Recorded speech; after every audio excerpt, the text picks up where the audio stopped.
l'abbiamo rinominato il piccolo Buddha, perché sembra un Buddha, tutto cicciottino, queste guanciottone, questi cosciottoni. Oh, vorrei mangiarmeli.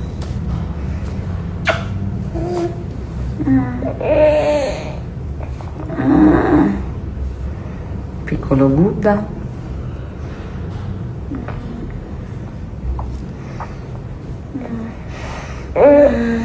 Mamma mia, afrodisiaco.